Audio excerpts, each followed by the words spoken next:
Chapter 3. The Advanced Guard. I've just been attacked by Dementors and I might be expelled from Hogwarts. I want to know what's going on and when I'm going to get out of here. Harry copied these words onto 3 separate pieces of parchment the moment he reached the desk in his dark bedroom. He addressed the first to Sirius, the second to Ron, and the third to Hermione. His owl, Hedwig, was off hunting. Her cage stood empty on the desk. Harry paced the bedroom, waiting for her to come back, his head pounding, his brain too busy for sleep, even though his eyes stung and itched with tiredness. His back ached from carrying Dudley home, and the 2 lumps on his head where the window and Dudley had hit him were throbbing painfully. Up and down he paced, consumed with anger and frustration, grinding his teeth and clenching his fists, casting angry looks out the empty, star-strewn sky every time he passed the window. Dementors sent to get him, Mrs. Fig and Mundungus Fletcher tailing him in secret, then suspension from Hogwarts and a hearing at the Ministry of Magic, and still no one was telling him what was going on. And what had that howler been about? Whose voice had echoed so horribly, so menacingly through the kitchen? Why was he still trapped here without information? Why was everyone treating him like some naughty kid? Don't do any more magic. Stay in the house. He kicked his school trunk as he passed it, but far from relieving his anger, he felt worse, as he now had a sharp pain in his toe to deal with in addition to the pain in the rest of his body. Just as he limped past the window, Hedwig soared through it with a soft rustle of wings like a small ghost. "About time," Harry snarled as she landed lightly on top of her cage. "You can put that down. I've got work for you." Hedwig's large, round, amber eyes gazed reproachfully at him over the dead frog clamped in her beak. "Come here," said Harry, picking up the 3 small rolls of parchment and a leather thong and tying the scrolls to her scaly leg. "Take these straight to Sirius, Ron, and Hermione, and don't come back here without good, long replies. Keep pecking them until they've written decent-like answers if you got to. Understand?" Hedwig gave a muffled hooting noise, beak still full of frog. "Get going, then," said Harry. She took off immediately. The moment she had gone, Harry threw himself down onto his bed without undressing and stared at the dark ceiling. In addition to every other miserable feeling, he now felt guilty that he'd been irritable with Hedwig. She was the only friend he had at number 4 Privet Drive. But he'd make it up to her when she came back with Sirius's, Ron's, and Hermione's answers. They were bound to write back quickly. They couldn't possibly ignore a Dementor attack. He'd probably wake up tomorrow to 3 fat letters full of sympathy and plans for his immediate removal to the Burrow. And with that comforting idea, sleep rolled over him, stifling all further thought. But Hedwig didn't return next morning. Harry spent the day in his bedroom, leaving it only to go to the bathroom. 3 times that day, Aunt Petunia shoved food into his room through the cat flap Uncle Vernon had installed 3 summers ago. Every time Harry heard her approaching, he tried to question her about the howler, but he might as well have interrogated the doorknob for all the answers he got. Otherwise, the Dursleys kept well clear of his bedroom. Harry couldn't see the point of forcing his company on them. Another row would achieve nothing except perhaps making him so angry he'd perform more illegal magic. So it went on for 3 whole days. Harry was filled alternately with restless energy that made him unable to settle to anything, during which he paced his bedroom again, furious at the whole lot of them for leaving him to stew in this mess, and with a lethargy so complete that he could lie on his bed for an hour at a time, staring dazedly into space, aching with dread at the thought of the Ministry hearing. What if they ruled against him? What if he was expelled and his wand was snapped in half? What would he do? Where would he go? He could not return to living full-time with the Dursleys, not now that he knew the other world, the one to which he really belonged. Was it possible that he might be able to move into Sirius's house, as Sirius had suggested a year ago before he had been forced to flee from the Ministry himself? Would he be allowed to live there alone, given that he was still underage? Or would the matter of where he went next be decided for him? Had his breach of the International Statute of Secrecy been severe enough to land him in a cell in Azkaban? Whenever this thought occurred, Harry invariably slid off his bed and began pacing again. On the 4th night after Hedwig's departure, Harry was lying in one of his apathetic phases, staring at the ceiling, his exhausted mind quite blank, when his uncle entered his bedroom. Harry looked slowly around at him. Uncle Vernon was wearing his best suit and an expression of enormous smugness. "We're going out," he said. "Sorry? That is to say, your Aunt Dudley and I are going out." Fine, said Harry dully, looking back at the ceiling. You are not to leave your bedroom while we are away. Okay. You are not to touch the television, the stereo, or any of our possessions. Right. You are not to steal food from the fridge. Okay. I am going to lock your door. You do that. Uncle Vernon glared at Harry, clearly suspicious of this lack of argument, then stomped out of the room and closed the door behind him. Harry heard the key turn in the lock and Uncle Vernon's footsteps walking heavily down the stairs. A few minutes later, he heard the slamming of car doors, the rumble of an engine, and the unmistakable sound of the car sweeping out of the drive. Harry had no particular feeling about the Dursleys leaving. It made no difference to him whether they were in the house or not. He could not even summon the energy to get up and turn on his bedroom light. The room grew steadily darker around him as he lay listening to the night sounds through the window he kept open all the time, waiting for the blessed moment when Hedwig returned. The empty house creaked around him. The pipes gurgled. Harry lay there in a kind of stupor, thinking of nothing, suspended in misery. And then, quite distinctly, he heard a crash in the kitchen below. He sat bolt upright, listening intently. The Dursleys couldn't be back. It was much too soon, and in any case he hadn't heard their car. There was silence for a few seconds, and then he heard voices. Burglars, he thought, sliding off the bed onto his feet. But a split second later it occurred to him that burglars would keep their voices down, and whoever was moving around the kitchen was certainly not troubling to do so. He snatched up his wand from his bedside table and stood facing his bedroom door, listening with all his might. Next moment, he jumped as the lock gave a loud click, and his door swung open. Harry stood motionless, staring through the open door at the dark upstairs landing, straining his ears for further sounds, but none came. He hesitated for a moment, and then moved swiftly and silently out of his room to the head of the stairs. His heart shot upward into his throat. There were people standing in the shadowy hall below, silhouetted against the streetlight glowing through the glass door. 8 or 9 of them, all, as far as he could see, looking up at him. "Lower your wand, boy, before you take someone's eye out," said a low, growling voice. Harry's heart was thumping uncontrollably. He knew that voice, but he did not lower his wand. "Professor Moody?" he said uncertainly. "I don't know much about Professor," growled the voice. "Never got round to much teaching, did I? Get down here, we want to see you properly."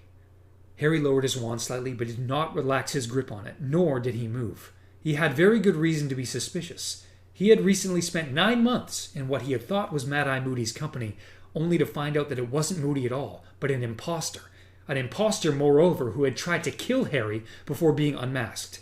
But before he could make a decision about what to do next, a second slightly hoarse voice floated upstairs. "It's all right, Harry. We've come to take you away." Harry's heart leapt. He knew that voice too, though he hadn't heard it for more than a year. "Professor Lupin?" he said disbelievingly. "Is that you?" "Why are we all standing here in the dark?" said a third voice, this one completely unfamiliar, a woman's. "Lumos!" A wand tip flared, illuminating the hall with magical light. Harry blinked. The people below were crowded around the foot of the stairs, gazing intently up at him, some craning their heads for a better look. Remus Lupin stood nearest to him. Though still quite young, Lupin looked tired and rather ill. He had more grey hair than when Harry had said goodbye to him, and his robes were more patched and shabbier than ever. Nevertheless, he was smiling broadly at Harry, who tried to smile back through his shock. "Oh, he looks just like I thought he would," said the witch who was holding her lit wand aloft. She looked the youngest there. She had a pale, heart-shaped face, dark, twinkling eyes, and short, spiky hair that was a violent shade of violet. "Watch her, Harry!" "Yeah, I see what you mean, Remus," said a bald black wizard standing farthest back. He had a deep, slow voice and wore a single gold hoop in his ear. "He looks exactly like James." "Except his eyes," said a wheezy-voiced, silver-haired wizard at the back. "Lily's eyes." Mad-Eye Moody, who had long grizzled grey hair and a large chunk missing from his nose, was squinting suspiciously at Harry through his mismatched eyes. One of the eyes was small, dark, and beady. The other, large, round, and electric blue. The magical eye that could see through walls, doors, and the back of Moody's own head. "Are you quite sure it's him, Lupin?" he growled. "It'd be a nice lookout if we bring back some Death Eater impersonating him. We ought to ask him something only the real Potter would know. Unless anyone brought any Veritaserum." "Harry, what form does your Patronus take?" said Lupin. "A stag?" said Harry nervously. That's him, Mad Eye, said Lupin. Harry descended the stairs, very conscious of everybody still staring at him, stowing his wand into the back pocket of his jeans as he came. "Don't put your wand there, boy!" roared Moody. "What if it ignited? Better wizards than you have lost buttocks, you know." "Who do you know who has lost a buttock?" the violet-haired woman asked Mad Eye interestedly. "Never you mind. You just keep your wand out of your back pocket," growled Mad Eye. "Elementary wand safety. Nobody bothers about it anymore." He stomped off toward the kitchen. "And I saw that," he added irritably as the woman rolled her eyes at the ceiling. Lupin held out his hand and shook Harry's. "How are you?" he asked, looking at Harry closely. "Fine." Harry could hardly believe this was real. 4 weeks with nothing, not the tiniest hint of a plan to remove him from Privet Drive, and suddenly a whole bunch of wizards was standing matter-of-factly in the house as though this were a long-standing arrangement. He glanced at the people surrounding Lupin. They were still gazing avidly at him. He felt very conscious of the fact that he had not combed his hair for 4 days. You're really lucky the Dursleys are out," he mumbled. "Lucky, ha!" said the violet-haired woman. "It was me that lured them out of the way. Sent a letter by Muggle Post telling them that they'd been shortlisted for the All-England Best-Kept Suburban Lawn Competition. They're headed off to the prize-giving right now. Or they think they are." Harry had a fleeting vision of Uncle Vernon's face when he realized there was no All-England Best-Kept Suburban Lawn Competition. "We are leaving, aren't we?" he asked. "Soon?" "Almost at once," said Lupin. "We're just waiting for the all-clear." "Where are we going? The Burrow?" Harry asked hopefully. Not the Burrow, no," said Lupin, motioning Harry toward the kitchen. The little knot of wizards followed, all still eyeing Harry curiously. "Too risky. We've set up headquarters somewhere undetectable. It's taken a while." Mad Eye Moody was now sitting at the kitchen table, swigging from a hip flask, his magical eye spinning in all directions, taking in the Dursleys' many labor-saving appliances. "This is Alistair Moody, Harry," Lupin continued, pointing toward Moody. "Yeah, I know," said Harry uncomfortably. It felt odd to be introduced to somebody he'd thought he'd known for a year. "And this is Nymphadora." "Don't call me Nymphadora, Remus," the young witch said with a shudder. "It's Tonks." "Nymphadora Tonks, who prefers to be known by her surname only," finished Lupin. "So would you if your fool of a mother had called you Nymphadora," muttered Tonks. "And this is Kingsley Shacklebolt?" He indicated the tall black wizard, who bowed. "Elphius Doge?" The wheezy-voiced wizard nodded. "Daedalus Diggle?" "We've met before," squeaked the excitable Diggle, dropping his top hat. "Emmeline Vance?" A stately-looking witch in an emerald-green shawl inclined her head. "Sturgis Podmore?" A square-jawed wizard with thick, straw-colored hair winked. "And Hestia Jones?" A pink-cheeked, black-haired witch waved from next to the toaster. Harry inclined his head awkwardly at each of them as they were introduced. He wished they would look at something other than him. It was as though he had suddenly been ushered on stage. He also wondered why so many of them were there. "A surprising number of people volunteered to come and get you," said Lupin, as though Harry had read his mind. The corners of his mouth twitched slightly. "Yeah, well, the more the better," said Moody darkly. "We're your guard, Potter." "We're just waiting for the signal to tell us it's safe to set off," said Lupin, glancing out of the kitchen window. "We've got about 15 minutes. "Very clean, aren't they, these muggles?" said the witch, called Tonks, who was looking around the kitchen with great interest. "My dad's Muggleborn, and he's a right old slob. I suppose it varies, just like with wizards." Yeah," said Harry. "Look," he turned back to Lupin. "What's going on? I haven't heard anything from anyone. What's Several of the witches and wizards made odd hissing noises. Daedalus Diggle dropped his hat again, and Moody growled, "Shut up!" "What?" said Harry. "We're not discussing anything here. It's too risky," said Moody, turning his normal eye on Harry, his magical eye remaining pointed up at the ceiling. "Damn it!" he added angrily, putting a hand up to the magical eye. "It keeps sticking ever since that scum wore it." And with a nasty squelching sound like a plunger being pulled from a sink, he popped out his eye. "Mad Eye, you do know that's disgusting, don't you?" said Tonks conversationally. "Get me a glass of water, would you, Harry?" asked Moody. Harry crossed to the dishwasher, took out a clean glass, and filled it with water at the sink. Still watched eagerly by the band of wizards. Their relentless staring was starting to annoy him. "Cheers," said Moody, when Harry handed him the glass. He dropped the magical eyeball into the water and prodded it up and down. The eye whizzed around, staring at them all in turn. "I want 360 degrees visibility on the return journey." How are we getting wherever we're going? Harry asked. Brooms, said Lupin. Only way. You're too young to apparate, and they'll be watching the Floo network. It's more than our life's worth to set up an unauthorized port key. Remus says you're a good flyer, said Kingsley Shacklebolt in his deep voice. He's excellent, said Lupin, who was checking his watch. Anyway, you better go and get packed, Harry. We want to be ready to go when the signal comes. I'll come and help you, said Tonks brightly. She followed Harry back into the hall and up the stairs, looking around with much curiosity and interest. Funny place, she said. It's a bit too clean. Do you know what I mean? Bit unnatural. Oh, this is better, she added as they entered Harry's bedroom and he turned on the light. His room was certainly much messier than the rest of the house. Confined to it for 4 days in a very bad mood, Harry had not bothered tidying up after himself. Most of the books he owned were strewn over the floor where he tried to distract himself with each in turn and thrown it aside. Hedwig's cage needed cleaning out and was starting to smell, and his trunk lay open, revealing a jumbled mixture of muggle clothes and wizard's robes that had spilled onto the floor around it. Harry started picking up books and throwing them hastily into his trunk. Tonks paused at his open wardrobe to look critically at her reflection in the mirror on the inside of the door.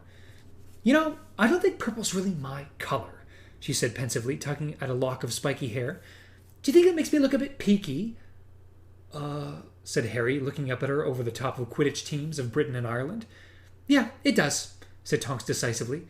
She screwed up her eyes in a strained expression as though she were struggling to remember something. A second later, her hair had turned bubble-gum pink. How did you do that? Said Harry, gaping at her as she opened her eyes again. I'm a metamorph magus, she said, looking back at her reflection and turning her head so that she could see her hair from all directions. It means I can change my appearance at will, she added, spotting Harry's puzzled expression in the mirror behind her. I was born one. I got top marks in concealment and disguise during Auror training without any study at all. It was great. You're an Auror? Said Harry, impressed. Being a dark wizard catcher was the only career he'd ever considered after Hogwarts. Yeah, said Tonks, looking proud. Kingsley is as well. He's a bit higher up than I am, though. I only qualified a year ago. Nearly failed on stealth and tracking. I'm dead clumsy. Did you hear me break that plate when we arrived downstairs? Can you learn how to be a metamorph magus? Harry asked her, straightening up, completely forgetting about packing. Tonks chuckled. Bet you wouldn't mind hiding that scar sometimes, eh? Her eyes found the lightning-shaped scar on Harry's forehead. No, I wouldn't mind, Harry mumbled, turning away. He did not like people staring at his scar. Well, you'll have to learn the hard way, I'm afraid, said Tonks. Metamorph magi are really rare. They're born, not made. Most wizards need to use a wand or potions to change their appearance. But we've got to get going, Harry. We're supposed to be packing, she added guiltily, looking around at all the mess on the floor. Oh, yeah, said Harry, grabbing up a few more books. Don't be stupid.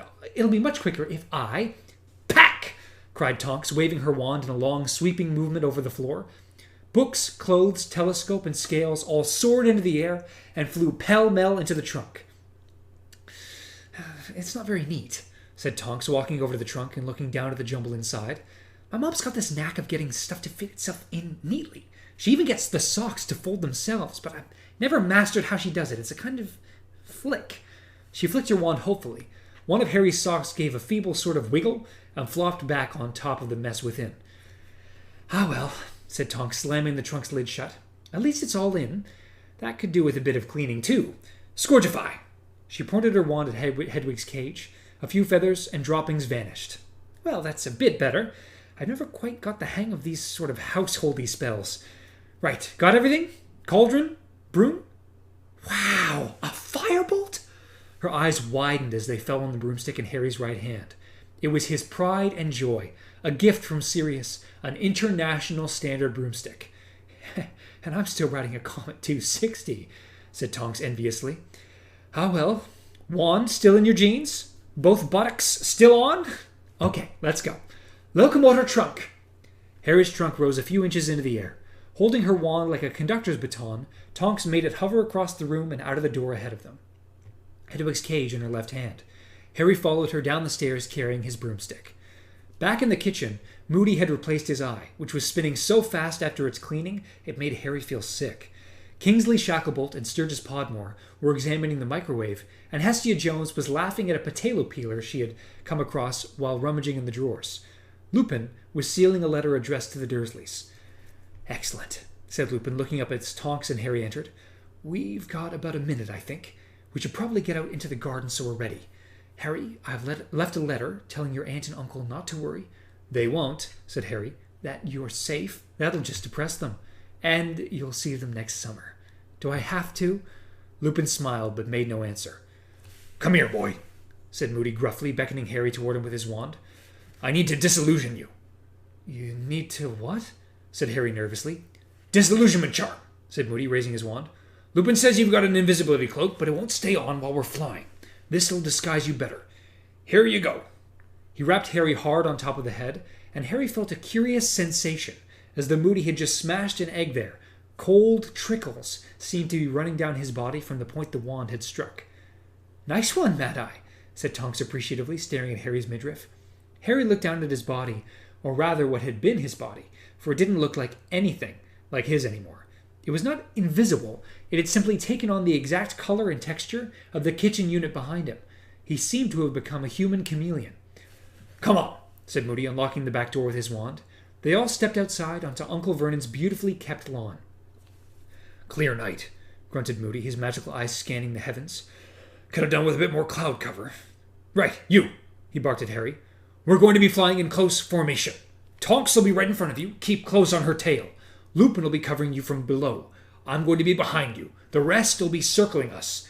We don't break ranks for anything. Got me? If one of us is killed... Is that likely? Harry asked apprehensively, but Moody ignored him. The others keep flying. Don't stop. Don't break ranks. If they take out all of us and you survive, Harry, the rear guard are standing by to take over. Keep flying east and they'll join you. Stop being so cheerful, Mad-Eye. He'll think we're not taking this seriously, said Tonks as she strapped Harry's trunk and Hedwig's cage into a harness hanging from her broom. I'm just telling the boy the plan, growled Moody. Our job's to deliver him safely to headquarters, and if we die in the attempt... No one's going to die, said Kingsley Shacklebolt in his deep, calming voice. Mount your brooms. That's the first signal, said Lupin sharply, pointing into the sky.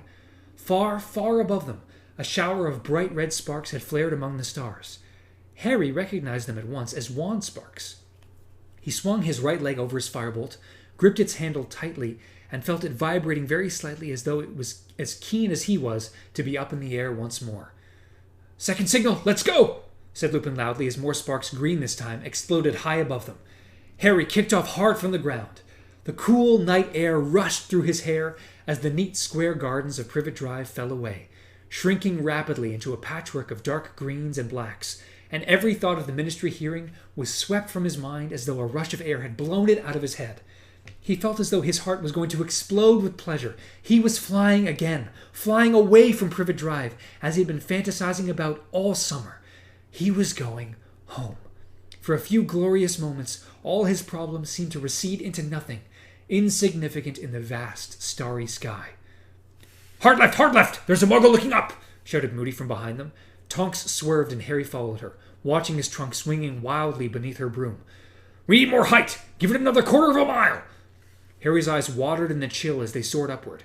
He could see nothing below now but tiny pinpricks of light that were car headlights and street lamps. Two of those tiny lights might belong to Uncle Vernon's car. The Dursleys would be heading back to their empty house right now, full of rage about the non-existent lawn competition. And Harry laughed aloud at the thought, though his voice was drowned by the flapping of the others' robes, the creaking of the harness holding his trunk in the cage, and the whoosh of the wind in their ears as they sped through the air. He had not felt this alive in a month, or this happy. Bearing south, shouted Mad-Eye. Town ahead! They soared right, so that they did not pass directly over the glittering spiderweb of lights below. Bear southeast and keep climbing. There's some low cloud ahead we can lose ourselves in, called Moody. We're not going through the clouds, shouted Tonks angrily. We'll get soaked, Mad-Eye. Harry was relieved to hear her say this. His hands were growing numb on the firebolt's handle. He wished he had thought to put on a coat. He was starting to shiver. They altered their course every now and then according to Mad-Eye's instructions. Harry's eyes were screwed up against the rush of icy wind that was starting to make his ears ache. He could remember being this cold on a broom only once before, during the Quidditch match against Hufflepuff in his 3rd year, which had taken place in a storm.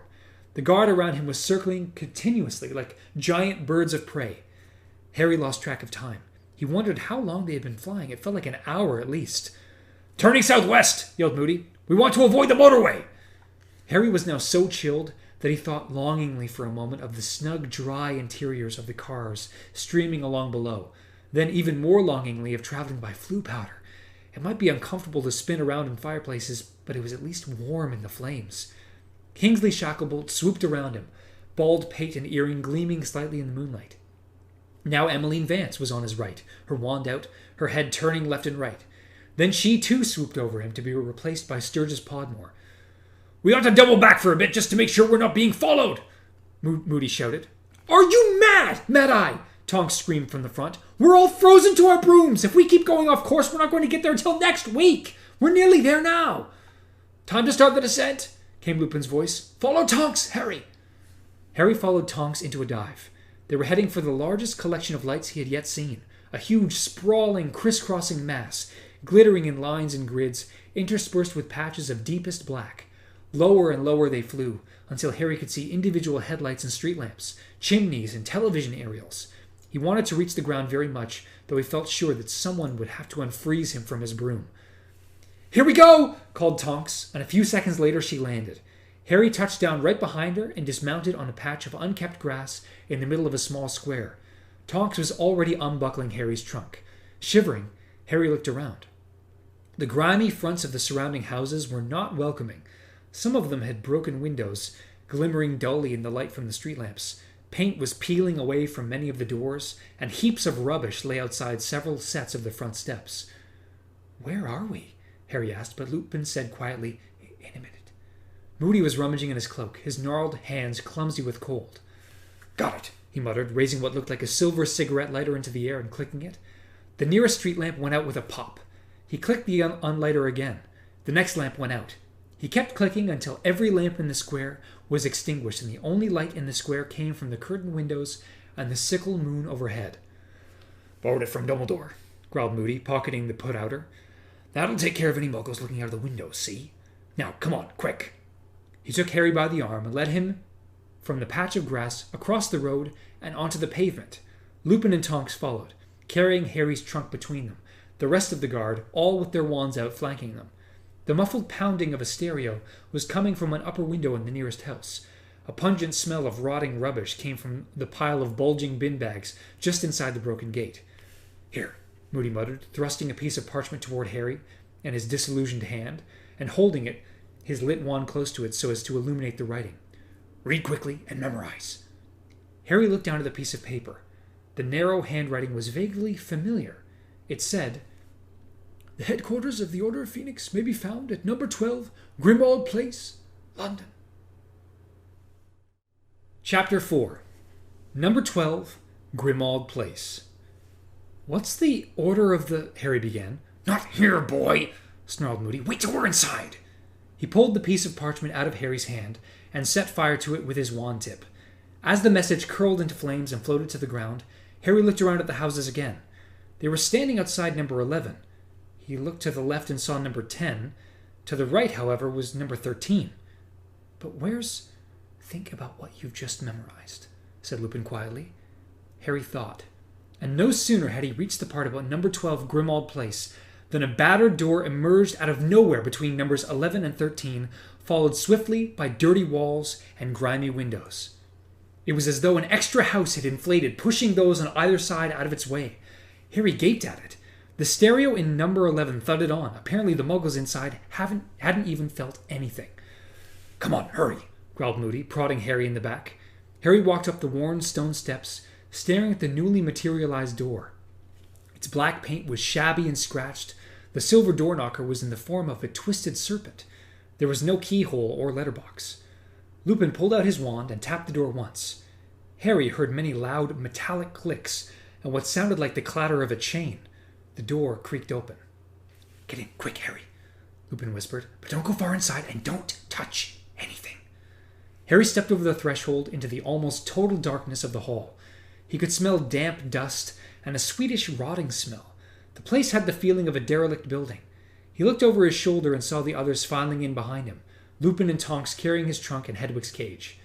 Moody was standing on the top step and releasing the balls of light the put-outer had stolen from the street lamps. They flew back to their bulbs, and the square beyond glowed momentarily with orange light before Moody limped inside and closed the front door so that the darkness in the hall became complete. Here. He rapped Harry hard over the head with his wand. Harry felt as though something hot was trickling down his back this time and knew that the disillusionment charm must have lifted. Now, stay still, everyone, while I give us a bit of light in here, Moody whispered. The others' hushed voices were giving Harry an odd feeling of foreboding. It was as though they had just entered the house of a dying person. He heard a soft hissing noise, and then old-fashioned gas lamps sputtered into life along the walls, casting a flickering, insubstantial light over the peeling wallpaper and threadbare carpet of a long, gloomy hallway, where a cobwebby chandelier glimmered overhead and age-blackened portraits hung crooked on the walls. Harry heard something scuttling behind the baseboard. Both the chandelier and the candelabra on the rickety table nearby were shaped like serpents. There were hurried footsteps, and Ron's mother, Mrs. Weasley, emerged from a door at the far end of the hall. She was beaming in welcome as she hurried toward them, though Harry noticed that she was rather thinner and paler than she had been last time he had seen her. "Oh, Harry, it's lovely to see you," she whispered, pulling him into a rib-cracking hug before holding him at arm's length and examining him critically. "You look peaky. You need fitting up, but you have to wait a bit for dinner, I'm afraid." She turned to the gang of wizards behind him and whispered urgently, "He's just arrived. The meeting started." The wizards behind Harry all made noises of interest and excitement and began filing past Harry toward the door through which Mrs. Weasley had just come. Harry made to follow Lupin, but Mrs. Weasley held him back. No, Harry, the meeting's only for members of the Order. Ron and Hermione are upstairs. You can wait with them until the meeting's over, and then we'll have dinner. And keep your voice down in the hall," she added in an urgent whisper. "Why?" "I don't want to wake anything up." "What do you—" I'll explain later. I've got to hurry. I'm supposed to be at the meeting. I'll just show you where you're sleeping." Pressing her fingers to her lips, she led him on tiptoes past a pair of long, moth-eaten curtains, behind which Harry supposed there must be another door, and after skirting a large umbrella stand that looked as though it had been made from a severed troll's leg, they started up the dark staircase, passing a row of shrunken heads mounted on plaques on the wall. A closer look showed Harry that the heads belonged to house elves. All of them had the same rather snout-like nose. Harry's bewilderment deepened with every step he took. What on earth were they doing in a house that looked as though it belonged to the darkest of wizards? "Mrs. Weasley, why? Ron and Hermione will explain everything, dear. I've really got to dash," Mrs. Weasley whispered distractedly. There. They had reached the second landing. "You're the door on the right. I'll call you when it's over." And she hurried off downstairs again. Harry crossed the dingy landing, turned the bedroom doorknob, which was shaped like a serpent's head, and opened the door. He caught a brief glimpse of a gloomy, high-ceilinged, twin-bedded room. Then there was a loud twittering noise, followed by an even louder shriek, and his vision was completely obscured by a large quantity of very bushy hair. Hermione had thrown herself onto him in a hug that nearly knocked him flat, while Ron's tiny owl, Pigwidgeon, zoomed excitedly round and round their head. "Harry! Ron, he's here! Harry's here! We didn't hear you arrive! Oh, how are you? Are you all right? Have you been furious with us? I bet you have. I know our letters were useless, but we couldn't tell you anything. Dumbledore made us swear we wouldn't. Oh, we've got so much to tell you, and you got to tell us. The Dementors! When we heard... And that ministry hearing, it's just outrageous. I've looked it all up. They can't expel you. They just can't. There's provision in the decree for the restriction of underage sorcery for the use of magic in life-threatening situations." "Let him breathe, Hermione," said Ron, grinning, closing the door behind Harry. He seemed to have grown several more inches during their month apart, making him taller and more gangly-looking than ever, though the long-nosed, bright red hair and freckles were the same. Hermione, still beaming, let go of Harry, but before she could say another word there was a soft whooshing sound, and something white soared from the top of a dark wardrobe and landed gently on Harry's shoulder. "Hedwig!" The snowy owl clicked her beak and nibbled his ear affectionately as Harry stroked her feathers. "She's been in a right state," said Ron. "Pecked us half to death when she brought your last letters. Look at this." He showed Harry the index finger of his right hand, which sported a half-healed but clearly deep cut. "Oh yeah," Harry said. "Sorry about that, but I wanted answers, you know." "We wanted to give them to you, mate," said Ron. "Hermione was going spare. She kept saying you'd do something stupid if you were stuck all on your own without news, but Dumbledore made us—" "Swear not to tell me," said Harry. "Yeah, Hermione's already said." The warm glow that had flared inside him at the sight of his two best friends was extinguished as something icy flooded the pit of his stomach. All of a sudden, after yearning to see them for a solid month, he felt he would rather Ron and Hermione left him alone. There was a strained silence in which Harry stroked Hedwig automatically, not looking at either of the others. "He seemed to think it was best," said Hermione, rather breathlessly. "Dumbledore, I mean." "Right," said Harry. He noticed that her hands, too, bore the marks of Hedwig's beak, and he found that he was not at all sorry. "Yeah, he thought you were safest with the Muggles," Ron began. "Yeah?" said Harry, raising his eyebrows. "Have either of you been attacked by Dementors this summer?" "Well, no, but that's why he's had people from the Order of the Phoenix tailing you all this time." Harry felt a great jolt in his guts as though he had just missed a step going downstairs. So everyone had known he was being followed, except him. "Didn't work out that well, though, did it?" said Harry, doing his utmost to keep his voice even. "Had to look after myself after all, didn't I?" "He was so angry," said Hermione in an almost awestruck voice. "Dumbledore, we saw him. When he found out Mundungus had left before his shift had ended, he was scary." "Well, I'm glad he left," Harry said coldly. "If he hadn't, I wouldn't have done magic, and Dumbledore would probably have left me at Privet Drive all summer." Aren't you worried about the Ministry of Magic hearing?" said Hermione quietly. "No," Harry lied defiantly. He walked away from them, looking around with Hedwig nestled contentedly on his shoulder. But this room was not likely to raise his spirits. It was dank and dark. A blank stretch of canvas in an ornate picture frame was all that relieved the bareness of the peeling walls, and as Harry passed it, he thought he heard someone lurking out of sight snigger. "So, why is Dumbledore being so keen to keep me in the dark?" Harry asked, while still trying hard to keep his voice casual. "Did you, bother to ask him at all?" He glanced up just in time to see them exchanging a look that told him he was behaving just as they had feared he would. It did nothing to improve his temper. "We told Dumbledore we wanted to tell you what was going on," said Ron. "We did, mate. But he's really busy now. We've only seen him twice since he came here, and he didn't have much time. He just made us swear not to tell you important stuff when we wrote. He said the owls might be intercepted." "You could have still kept me informed if he'd wanted to," Harry said shortly. "You're not telling me he doesn't know ways to send messages without owls." Hermione glanced at Ron and then said, "I thought that too, but he didn't want you to know anything." "Maybe he thinks I can't be trusted," said Harry, watching their expressions. "Don't be thick," said Ron, looking highly disconcerted. "Or that I can't take care of myself." "Of course he doesn't think that," said Hermione anxiously. "So how come I have to stay at the Dursleys while you two get to join in everything that's going on here?" said Harry, the words tumbling over one another in a rush, his voice growing louder with every word. "How come you two are allowed to know everything that's going on?" "We're not," Ron interrupted. Mom won't let us near the meetings. She says we're too young." But before he knew it, Harry was shouting, "So you haven't been in the meetings? Big deal! You've still been here, haven't you? You've still been together? Me, I've been stuck at the Dursleys for a month, and I've handled more than the two of you have ever managed, and Dumbledore knows it! Who saved the Sorcerer's Stone? Who got rid of the riddle? Who saved both your skins from the Dementors?" Every bitter and resentful thought that Harry had had in the past month was pouring out of him. His frustration at the lack of news, the hurt that they had all been together without him, his fury at being followed and not told about it, all the feelings he was half ashamed to finally burst their boundaries. Hedwig took fright at the noise and soared off on top of the wardrobe again. Pigwidgeon twittered in alarm and zoomed even faster around their heads. "Who had to get past the dragons and sphinxes and every other foul thing last year? Who saw him come back? Who had to escape from him? Me!" Ron was standing there with his mouth half open, clearly stunned and at a loss for anything to say, while Hermione looked on the verge of tears. "But why should I know what's going on? Why should anyone bother to tell me what's been happening?" "Harry, we wanted to tell you. We really did," Hermione began. "Can't have wanted to that much, can you? Or you'd have sent me an owl, but Dumbledore made you swear." "Well, he did. 4 weeks I've been stuck in Privet Drive, nicking papers out of bins to try and figure out what's been going on. We wanted to. I suppose you've been having a real laugh, haven't you? All holed up here together." "No, honest. Harry, we're really sorry," said Hermione desperately, her eyes now sprinkling with tears. "You're absolutely right, Harry. I'd be furious if it was me."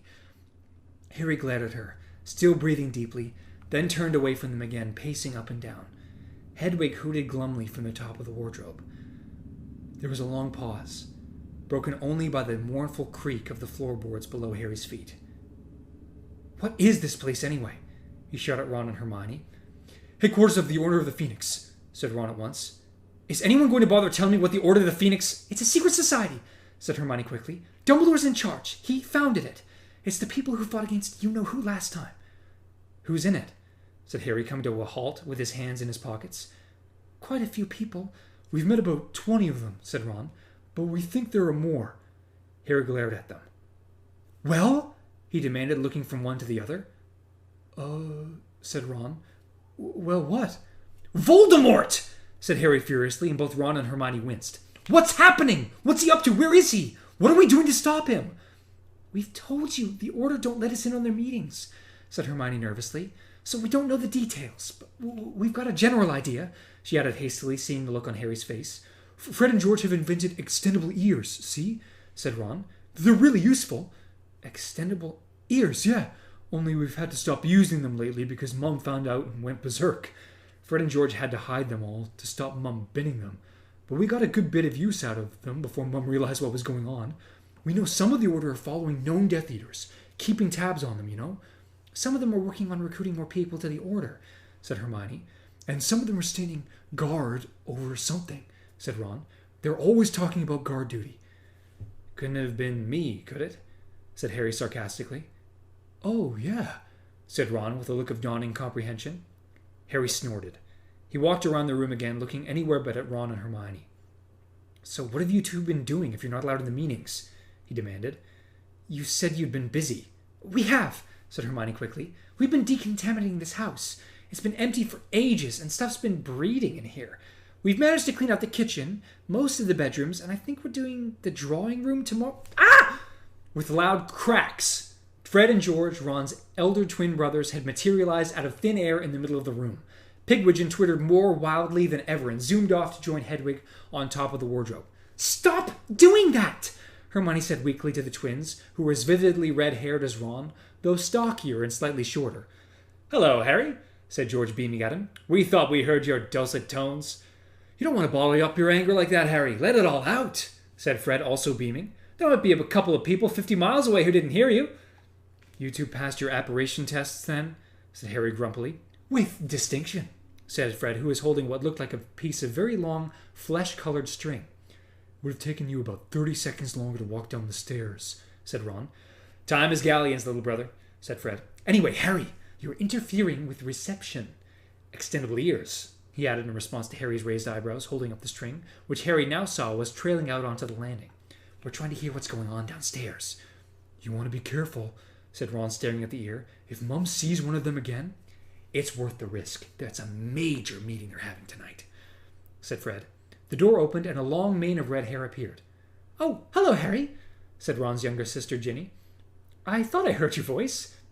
Turning to Fred and George, she said, It's a no-go with the extendable ears. She's gone and put an imperturbable charm on the kitchen door. How do you know? Said George, looking crestfallen. Tonks told me how to find out, said Ginny. You just chuck stuff at the door, and if it can't make contact, the door's been imperturbed. I've been flicking dumb bombs at it from the top of the stairs, and they just soar away from it, so there's no way the extendable ears will be able to get under that gap. Fred heaved a deep sigh. Shame. I really fancied finding out what old Snape's been up to. Snape? Said Harry quickly. Is he here? Yeah, said George, carefully closing the door and sitting down on one of the beds. Fred and Ginny followed, giving a report. Top secret. Git, said Fred idly. He's on our side now, said Hermione reprovingly. Ron snorted. Doesn't stop him being a git. The way he looks at us when he sees us. Bill doesn't like him either, said Ginny, as though that settled the matter. Harry was not sure his anger had abated yet, but his thirst for information was now overcoming his urge to keep shouting. He sank onto the bed opposite the others. Is Bill here? He asked. I thought he was working in Egypt. He applied for a desk job so he could come home and work for the Order, said Fred. He says he misses the tombs, but... He smirked. There are compensations. What do you mean? Remember old Fleur Delacour? Said George. She's got a job at Gringotts to improve her English. And Bill's been giving her a lot of private lessons, sniggered Fred. Charlie's in the Order too, said George, but he's still in Romania. Dumbledore wants as many foreign wizards brought in as possible, so Charlie's trying to make contacts on his days off. Couldn't Percy do that? Harry asked. The last he had heard, the third Weasley brother was working in the Department of International Magical Cooperation at the Ministry of Magic. At these words, all the Weasleys and Hermione exchanged darkly significant looks. Whatever you do, don't mention Percy in front of Mum and Dad, Ron told Harry in a tense voice. Why not? Because every time Percy's name's mentioned, Dad breaks whatever he's holding, and Mom starts crying, Fred said. It's been awful, said Ginny sadly. I think we're well shut of him, said George with an uncharacteristically ugly look on his face. What's happened? Harry said. Percy and Dad had a row, said Fred. I've never seen Dad row with anyone like that. It's normally Mum who shouts. It was the first week back after term ended, said Ron. We were about to come and join the order. Percy came home and told us he'd been promoted. You're kidding, said Harry. Though he knew perfectly well that Percy was highly ambitious, Harry's impression was that Percy had not made a great success of his first job at the Ministry of Magic. Percy had committed the fairly large oversight of failing to notice that his boss was being controlled by Lord Voldemort. Not that the Ministry had believed that. They all thought that Mr. Crouch had gone mad. Yeah, we were all surprised, said George, because Percy got into a load of trouble about Crouch. There was an inquiry and everything. They said Percy ought to have realized Crouch was off his rocker and informed his superior, but you know Percy. Crouch left him in charge. He wasn't going to complain. So how come they promoted him? That's exactly what we wondered, said Ron, who seemed very keen to keep normal conversation going now that Harry had stopped yelling. He came home really pleased with himself, even more pleased than usual, if you can imagine that, and told Dad he'd been offered a position in Fudge's own office, a really good one for someone only a year out of Hogwarts, junior assistant to the minister. He expected Dad to be all impressed, I think. Only Dad wasn't, said Fred grimly. Why not? Said Harry. Well, apparently Fudge has been storming around the ministry, checking that nobody's having any contact with Dumbledore, said George. Dumbledore's name's mud with the ministry these days, see? Said Fred. They all think he's just making trouble saying you-know-who's back. Dad says Fudge has made it clear that anyone who's in league with Dumbledore can clear out their desks, said George. Trouble is, Fudge suspects Dad. He knows he's friendly with Dumbledore, and he's always thought Dad's a bit of a weirdo because of his muggle obsession. But what's this got to do with Percy? Asked Harry, confused. I'm coming to that. Dad reckons Fudge only wants Percy in his office because he wants to use him to spy on the family and Dumbledore.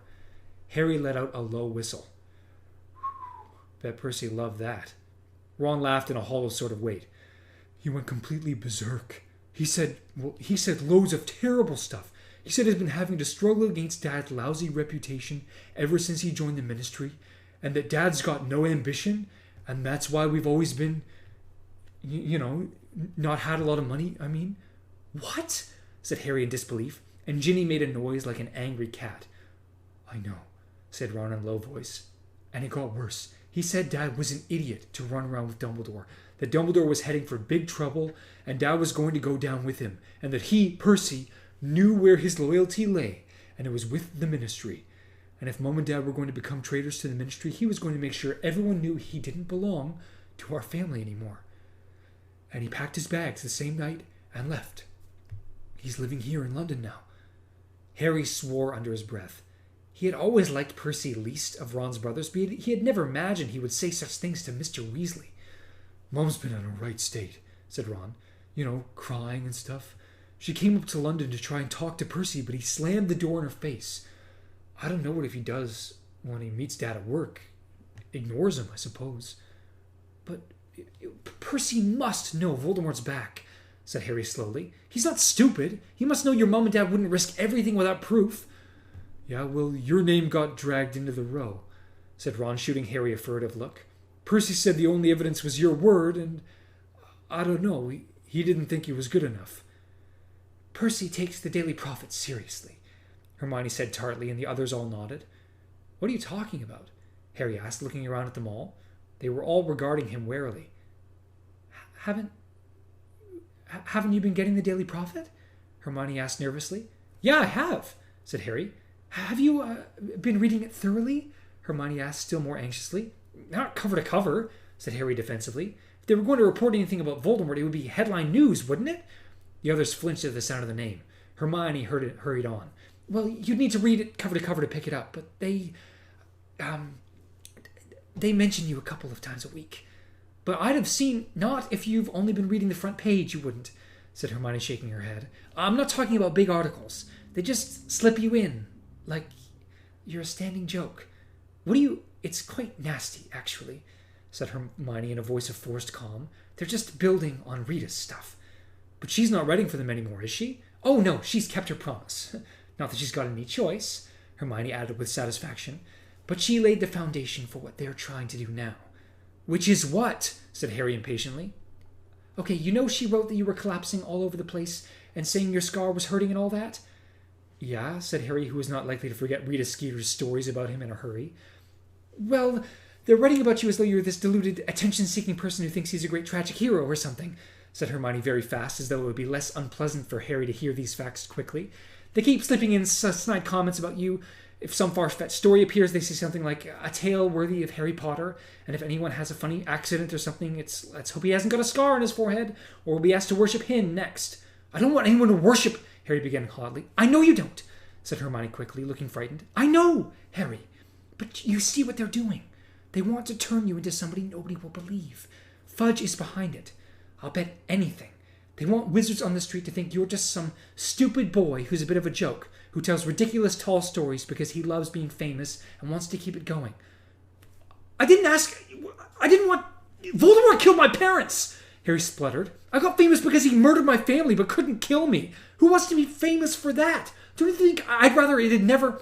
We know, Harry, said Ginny earnestly. And of course they didn't report a word about the Dementors attacking you, said Hermione. Someone told them to keep that quiet. That should have been a really big story. Out of control Dementors? They haven't even reported that you broke the International Statute of Secrecy. We thought they would. It would tie in so well with this image of you as some stupid show-off. We think they're biding their time until you're expelled. Then they're really going to go to town. I mean, if you're expelled, obviously, she went on hastily. You really shouldn't be. Not if they abide by their own laws. There's no case against you. They were back on the hearing, and Harry did not want to think about it. He cast around for another change of subject, but was saved the necessity of finding one by the sound of footsteps coming up the stairs. Uh-oh.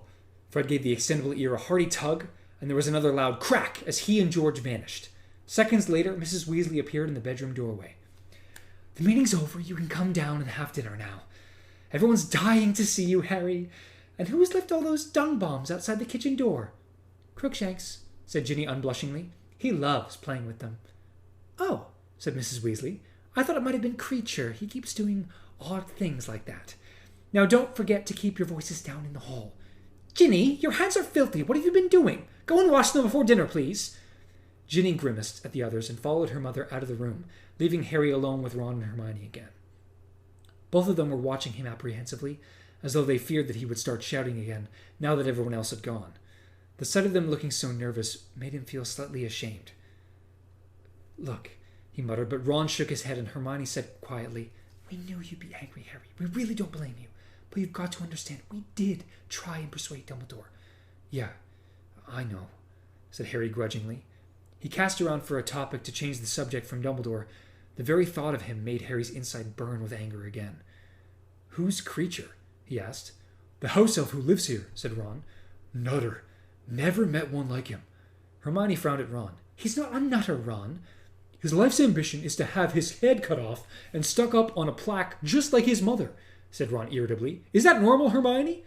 Well, if he is a bit strange, it's not his fault. Ron rolled his eyes at Harry. Hermione still hasn't given up on Spew. It's not Spew, said Hermione heatedly. It's the Society for the Promotion of Elfish Welfare, and it's not just me. Dumbledore says we should be kind to Creature too. Yeah, said Ron. Come on, I'm starving. He led the way out of the door and onto the landing, but before they could descend the stairs... Hold it, Ron breathed, flinging out an arm to stop Harry and Hermione walking any farther. They're still in the hall. We might be able to hear something. The three of them looked cautiously over the banisters. The gloomy hallway below was packed with witches and wizards, including all of Harry's guard. They were whispering excitedly together. In the very center of the group, Harry saw the dark, greasy-haired head and prominent nose of his least favorite teacher at Hogwarts, Professor Snape. Harry leaned farther over the banisters. He was very interested in what Snape was doing for the Order of the Phoenix. A thin piece of flesh-colored string descended in front of Harry's eyes. Looking up, he saw Fred and George on the landing above, cautiously lowering the extendable ear toward the dark knot of people below. A moment later, however, they began to move toward the front door and out of sight. Damn it, Harry heard Fred whisper, and he hoisted the extendable ear back up again. They heard the front door open and then close. Snape never eats here, Ron told Harry quietly. Thank God. Come on. And don't forget to keep your voice down in the hall, Harry, Hermione whispered. As they passed the row of house elf heads on the wall, they saw Lupin, Mrs. Weasley, and Tonks at the front door, magically sealing its many locks and bolts behind those who had just left. "We're eating down in the kitchen," Mrs. Weasley whispered, meeting them at the bottom of the stairs. "Harry, dear, if you'll just tiptoe across the hall, it's through this door here." Crash! "Tonks!" cried Mrs. Weasley exasperatedly, turning to look behind her.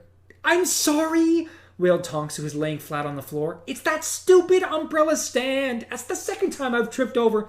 But the rest of her words were drowned by a horrible, ear-splitting, blood-curdling screech.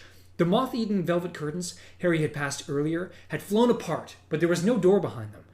For a split second, Harry thought he was looking through a window behind which an old woman in a black cap was screaming and screaming as though she was being tortured.